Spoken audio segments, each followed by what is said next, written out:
Hi friends, welcome back to நவீன்பா channel. இன்றைக்கி நம்ம சேனலில் வீட்டில் இருக்கிற பொருட்களை வச்சு என்ன குழம்பு வைக்கலாம் தான் ஃப்ரெண்ட்ஸ் பார்க்க போகிறோம். வீடியோக்குள்ளே போகிறதுக்கு முன்னாடி நம்ம சேனலில் மறக்காமல் லைக்ஸ் பண்ணுங்கள், ஷேர் பண்ணுங்கள், சப்ஸ்கிரைப் பண்ணிக்கோங்க. வாங்க வீடியோக்குள்ளே போகலாம். வானிலையில் நமக்கு தேவையான அளவு எண்ணெய் ஊற்றி எண்ணெய் காஞ்சதுக்கப்புறமா கடுகு போட்டுக்கோங்க.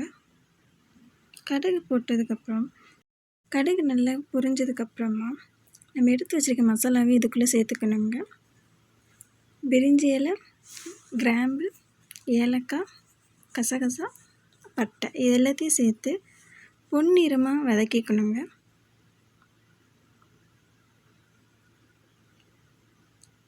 மசாலா சேர்த்துக்கப்புறமா பெருஞ்சீரகம் அது கூட சேர்த்துக்கோங்க. சேர்த்து அதையும் பொன்னிறமாக வறுத்துக்கோங்க. அதுக்கப்புறமா ஒரு பூண்டை தட்டி உள்ளே சேர்த்துக்கோங்க. அதையும் மொத்தமாக சேர்த்து கிளறி விட்டுருக்கோங்க. அதுக்கப்புறமா நம்ம கட் பண்ணி வச்சுருக்கிற வெங்காயத்தையும் உள்ளே சேர்த்துக்கோங்க. சேர்த்ததுக்கப்புறம் ரெண்டையும் நல்லா மிக்ஸ் பண்ணிக்கோங்க.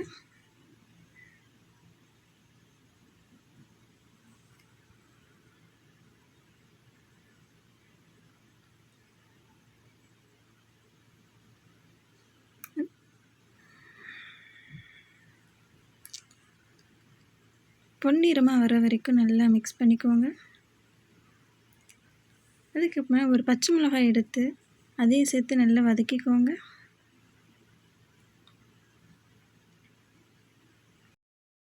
இன்னொரு சைடு நம்ம முட்டையையும் வேக வச்சுக்கலாங்க.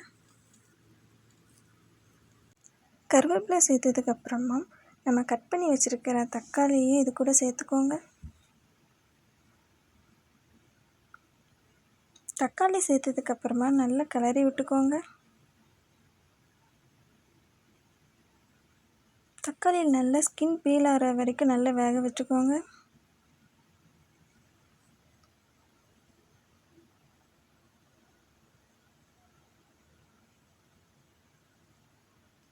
தக்காளி வெங்காயம் நல்லா வதங்கினதுக்கப்புறமா கட் பண்ணி வச்சுருக்க காய்கறி உள்ளே சேர்த்துக்கோங்க.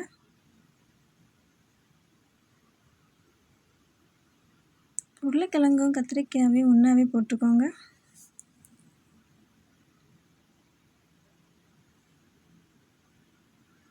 காய்கறி போட்டு நல்லா கிளறி விட்டுக்கோங்க.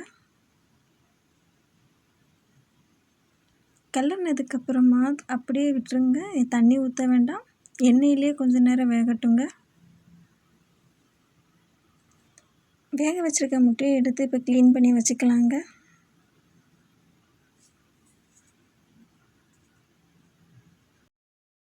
மூடி வச்சுருக்க தட்டை எடுத்து இப்போ காய்கறி எண்ணெயில் நல்லா வெந்துட்டான்னு பார்த்துக்கோங்க. பார்த்ததுக்கப்புறமா நல்லா கிளறி விட்டுக்கோங்க. அடி பிடிக்காமல் நல்லா கிளறி விட்டுக்கோங்க. அரை வேக்காடில் இப்போ நல்லா காய்கறிலாம் வெந்திருக்கணுங்க. இந்த ஸ்டேஜில்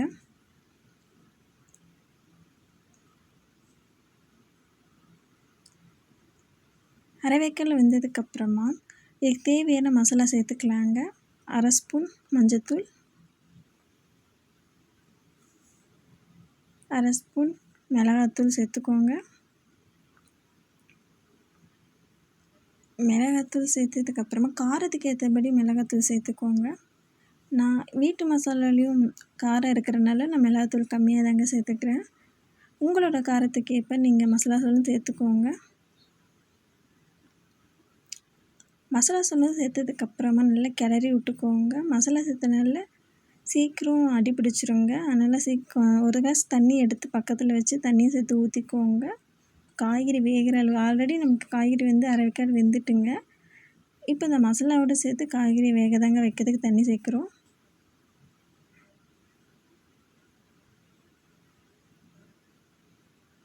நான் ஒரு கிளாஸ் தண்ணி எடுத்து ஊற்றிக்கிறேங்க. தேவைப்பட்டால் நீங்கள் ஊற்றிக்கலாங்க. உங்களுக்கு தேவையான அளவு தாங்க தண்ணி. எனக்கு இந்த அளவே போதுமானதாக இருக்கிறனால நான் இதோட விட்டுக்கிறேங்க. நல்லா மசாலா ஊற்றி நல்லா கிளறி விட்டுக்கோங்க.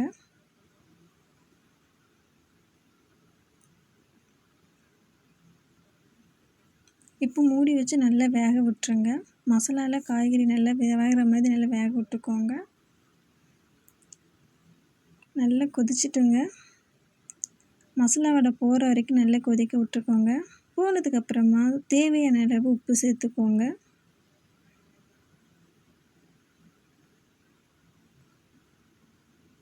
முட்டைக்கும் ஏற்ற மாதிரி உப்பு சேர்த்துக்கோங்க.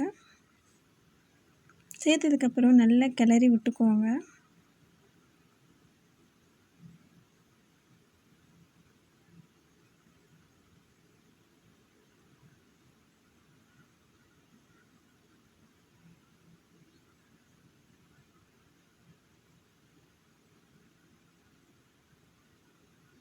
நான் இன்றைக்கி தேங்காய் சேர்க்காம தாங்க நான் குழம்பு வைக்கிறேன். உங்களுக்கு தேவைப்பட்டால் நீங்கள் தேங்காய் இருந்துச்சுன்னா நீங்கள் சேர்த்து அரைச்சி ஊற்றிக்கலாம். நல்லா கொதித்ததுக்கப்புறம் அந்த மசாலா வடை போதுங்க. அதுக்கப்புறம் நான் வீட்டில் இருந்த கொஞ்சம் தயிர் எடுத்ததுக்குள்ளே சேர்த்துக்கிறேங்க. 1 ஸ்பூன் தாங்க சேர்த்துருக்குறேன். தயிர் சேர்த்து நல்லா கலந்து விட்டுக்கிறேங்க.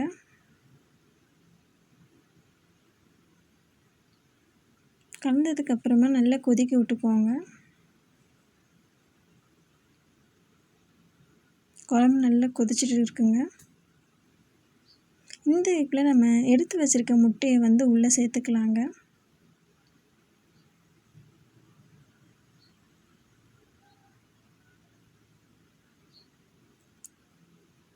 முட்டையை சேர்த்ததுக்கப்புறமா நம்ம மேலோட்டமாக அந்த கிளறி விட்டுக்கலாங்க. முட்டையை உடச்சிடாமல் நம்ம மேலோட்டமாக அந்த சாறு உள்ளே போகிற மாதிரி நம்ம கிளறி விட்டுக்கலாம்.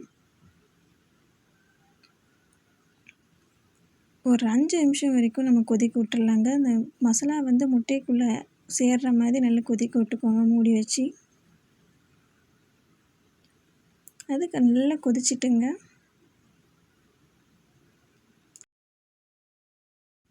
குழம்பு நல்லா கொதித்ததுக்கப்புறமா நம்ம எடுத்து வச்சுருக்க கொத்தமல்லியும் அது மேலே சேர்த்து தூவி விட்டுக்கோங்க. தூவி விட்டதுக்கப்புறமா கேஸ் ஆஃப் பண்ணிக்கோங்க. ஃபைனலாக நம்ம ரெடி பண்ண குழம்பு தயாராகிடுச்சிங்க. இந்த வீடியோ உங்களுக்கு பிடிச்சிருந்தா லைக் பண்ணுங்கள், ஷேர் பண்ணுங்கள், மறக்காமல் சப்ஸ்கிரைப் பண்ணிவிடுங்க. பாய்.